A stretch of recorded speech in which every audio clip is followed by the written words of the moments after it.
güzel iplerimle yapımı çok kolay olan fırfırlı çantamı nasıl ördüm? Gelin anlatıyorum.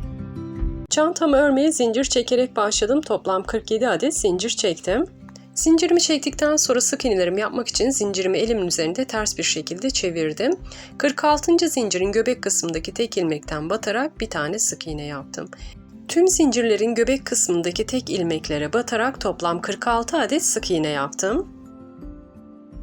Birinci sıramı tamamladıktan sonra ikinci sıraya geçiş için bir adet zincir çektim. Birinci sık iğnenin tepe boşluğuna batarak bir adet sık iğne yaptım. Buradan sonra her bir sık iğnenin tepe boşluğuna bir adet sık iğne yaparak ikinci sıramı da tamamladım. Her sırada 46 adet sık iğne yaparak toplam 16 sıra ördüm ve dikdörtgen taban oluşturdum. Tabanımın uzunluğu 32,5 santim, yüksekliği ise 10 santim oldu. Gövdeye geçiş için bir adet zincir çektim. Kısa kenarımda her bir sık iğne sırasının yan boşluğuna bir adet sık iğne yaparak toplam 16 adet sık iğne yaptım. Kısa kenara 16 adet sık iğne yaptıktan sonra uzun kenarımı hiç zincir çekmeden geçiş yaptım. Uzun kenarımda da her bir sık iğnenin tepe boşluğuna birer adet sık iğne yaparak toplam 46 adet sık iğne yaptım. Birinci sıramı toplam 124 adet sık iğne yaparak tamamladım. Sıramı bağlamak için ilk yapmış olduğum sık iğnenin tepe boşluğuna battım. Kaydırma tekniğiyle sıramı bağladım. Bir adet zincir çektim. İkinci sıramı örmek için örgümü geri çevirdim. Aynı yönde örmedim. Geriye dönerek ördüm ve her bir sık iğnenin tepe boşluğuna birer adet sık iğne yaptım. Toplam 124 adet sık iğne yaptım.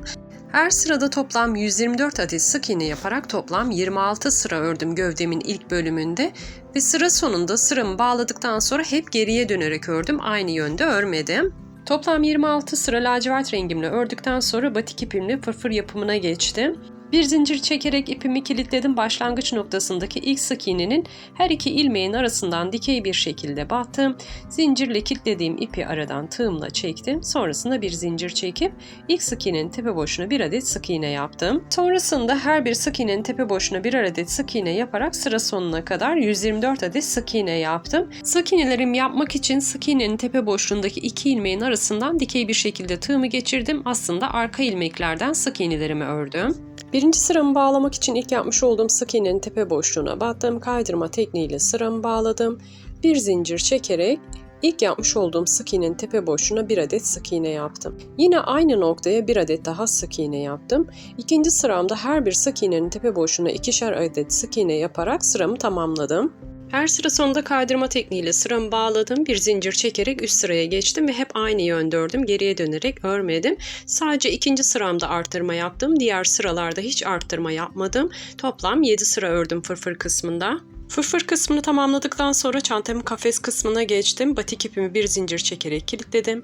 Başlangıç noktasındaki lacivert ipimin tek kalan ilmeğinden tığımı geçirdim. Bir zincir çektim. Sonrasında aynı yere batarak bir adet sık iğne yaptım. Her bir ilmeğe birer adet sık iğne yaparak sıramı tamamladım. Sık iğnelerimi yaptıktan sonra kaydırma tekniğiyle sıramı bağladım. Burada 5 zincir çektim. Örgümü geri çevirdim. 2 boşluk atlayıp 3. boşluğa bir adet ikili trabzan yaptım. Tekrar tığıma ilmek doladım. Bir sonraki sık iğnenin tepe boşluğuna bir adet daha ikili trabzan yaptım. Sıra sonuna kadar 2 zincir çekip 2 boşluk atlayıp 2 adet ikili trabzan yaparak kafesler oluşturdum. Sıra sonuna geldiğimde 2 zincir çektim, 2 boşluk atladım, bir adet ikili trabzan yaptım. Sonra çekmiş olduğum 5 zincirin üçüncüsüne kaydırma tekniğiyle batarak sıramı bağladım. Bir zincir çekerek 3. sıraya geçiş yaptım. Örgümü yine geri çevirdim. Batmış olduğum trabzanın tepe boşluğuna tekrar batarak bir adet sık iğne yaptım. Bir sonraki trabzanın boşluğuna bir adet sık iğne, boşlukları ise 2 adet sık iğne. 3. sıramda da yine sadece sık iğneler yaptım. Toplam 124 adet sık iğnem oldu. Bir sıra kafes, bir sıra sık iğne yaparak bu bölümü tamamladım. Her sıra sonunda geriye dönerek ördüm. Bu bölümde 3 sıra kafes ördüm. Başlangıç sık iğnem dahil toplam 4 sıra sık iğne örmüş oldum. Kafes kısmını tamamladıktan sonra lacivert rengime geçiş yaptım. Toplam 8 sıra sık iğne örerek çantamın gövde kısmını tamamladım. Her bir sık iğnenin tepe boşluğuna birer adet sık iğne yaparak her sırada 124 adet sık iğnem oldu. Ve her sıra sonunda sıramı bağladıktan sonra yine geriye dönerek ördüm. Tüm sıralarımı tamamladıktan sonra çantamın yüksekliği 35,5 santim oldu. Genişliği ise ağız kısmından 44,5 santim oldu. Askımı örmek için çantamı ikiye katladım. Her iki kenardan 12,5 santimlik boşluk bıraktım. Askılarım için ise 3,5 santimlik boşluğu ayırdım. Ortada ise 12 santimlik bölümü ayırdım. Askımı örmek için lacivert ipimi bir zincir çekerek kilitledim. Askım için ayırdığım ilk sık iğnenin tepe boşuna tığımla battım ve ipimi aradan çektim. Bir zincir çektim. İlk sık iğnenin tepe boşuna bir adet sık iğne. Her bir sık iğnenin tepe boşuna birer adet sık iğne yaparak toplam 5 adet sık iğne yaptım. Üst sıraya geçiş için bir zincir çektim. Geriye döndüm ve yine her bir sık iğnenin tepe boşuna birer adet sık iğne yaparak toplam 5 adet sık iğne yaptım. Her sırada 5 adet sık iğne yaparak toplam 64 sıra ördüm. 47 santim uzunluğunda bir askı elde ettim.